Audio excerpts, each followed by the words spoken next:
Hello all, welcome to my channel. ఈరోజు మీ అందరి కోసం మంచి సింపుల్ టేస్టీగా ఉండే పూరి, దాంతో పాటుగా మామిడికాయ రసం, బొంబాయి చట్నీ చేశాను. ఈ పూరి కర్రీ రెగ్యులరే కాదని ఈ మామిడికాయ రసంతో ఎప్పుడైనా ట్రై చేయని వాళ్ళు ఒకసారి ట్రై చేయండి, చాలా బాగుంటుంది.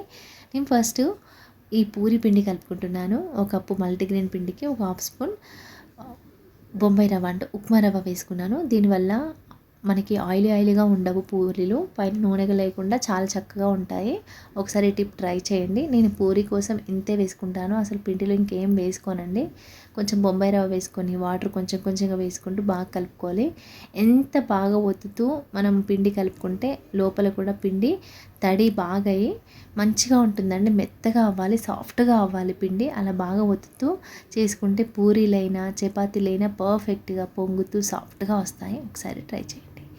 ఇప్పుడు దీనిపైన నేను కొంచెం ఆయిల్ వేసుకొని మూత పెట్టి ఒక హాఫ్ అన్ అవర్ పక్కన పెట్టుకోవాలి. ఇప్పుడు పూరీ కర్రీ కోసం నేను ఉల్లిపాయలు, కరివేపాకు, కొత్తిమీర, పచ్చిమిర్చి, అల్లం ముక్కలు, దాంతోపాటుగా ఉడికించిన బంగాళదుంప ముక్కలు పక్కన పెట్టుకున్నాను. ఇప్పుడు స్టవ్ మీద గిన్నె పెట్టుకొని ఆయిల్ వేసుకోండి. ఆయిల్ వేడెక్కిన తర్వాత ఆవాలు, జీలకర్ర వేసుకోండి. ఆవాలు, జీలకర్ర చిటపటలు ఆడుతున్నప్పుడు ఒక హాఫ్ స్పూన్ మినపప్పు వేసుకోండి. ఇప్పుడు ఇందులో కట్ చేసుకున్న పచ్చిమిర్చి అలాగే ఉల్లిపాయలు వేసుకోండి. ఉల్లిపాయలు ఈ విధంగా కట్ చేస్తేనే చాలా బాగుంటాయండి. ఇప్పుడు కొంచెం కొత్తిమీర, కొంచెం కరివేపాకు వేసుకొని కొంచెం ఫ్రై చేసుకోవాలి. మంట లో ఫ్లేమ్లో పెట్టుకొని. మరీ ఎక్కువ ఉడకాల్సిన అవసరం లేదండి. ఉల్లిపాయలు కొంచెం ఈ విధంగా మగ్గితే సరిపోతుంది. ఇప్పుడు కొంచెం పసుపు వేసి కలిపిన తర్వాత వాటర్ వేసుకొని బాగా మరగనివ్వాలి. ఇది మరిగేలోపు మనం ఇందులో వేసుకునే శనగపిండి అంటే ఒక స్పూన్ శనగపిండిలో కొంచెం వాటర్ వేసుకొని ఉండలు లేకుండా బాగా కలుపుకోండి. ఇలా బాగా కలుపుకున్న తర్వాత ఒకసారి మూత ఓపెన్ చేసి మనం ముందుగా ఉడికించుకున్నాం కదా బంగాళదుంపను, కొన్ని ఇలా మెత్తగా మెదుపుకొని వేసుకోండి, కొన్ని ముక్కల్లానే వేసుకోండి. దీనివల్ల థిక్ గ్రేవీగా ఉంటుంది, గ్రేవీ టేస్టీగా కూడా ఉంటుంది. ఇలా వేసుకున్న తర్వాత ఒకసారి బాగా కలుపుకొని ఇందులో శనగపిండి వాటర్లో కలుపుకున్నాం కదా, అది కూడా వేసుకోండి. వేసుకొని ఒకసారి ఇలా కలుపుకోండి. మంట లో ఫ్లేమ్లో పెట్టుకొని ఉడికించుకోవాలి. ఇదంతా ఇలా ఉడుకుతుంది కదా, ఫైనల్గా చూడండి ఇంత లిక్విడ్గానే, అంటే ఇలా పల్చగానే ఉండాలి, ఎందుకంటే స్టవ్ ఆఫ్ చేసినాక ఇంకా గట్టిగా అయిపోతుంది. ఫైనల్గా కొత్తిమీర వేసుకొని దింపేసుకోండి. అంతే, సింపుల్గా టేస్టీగా ఉండే నా స్టైల్లో చూపించానండి ఈ పూరీ కర్రీ.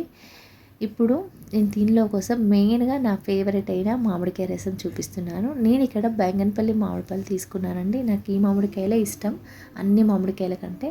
మీరు రసాలైనా తీసుకొచ్చండి. తీసుకొని ఇలా ముక్కలుగా కట్ చేసుకొని ఓన్లీ గుజ్జు మాత్రమే వేసుకోవాలి. షుగర్ ఏమీ యాడ్ చేయొద్దు, జస్ట్ మిక్సీ పట్టి పక్కన పెట్టుకోండి, సరిపోతుంది. ఇప్పుడు పూరీల కోసం చిన్న చిన్న ఉండలు చేసుకోండి. ఉండలు ఎలా నీట్గా చేసుకోవాలండి, ఎక్కడ ఇట్లా పగులు లేకుండా, అప్పుడే పూరి పర్ఫెక్ట్గా వస్తుంది.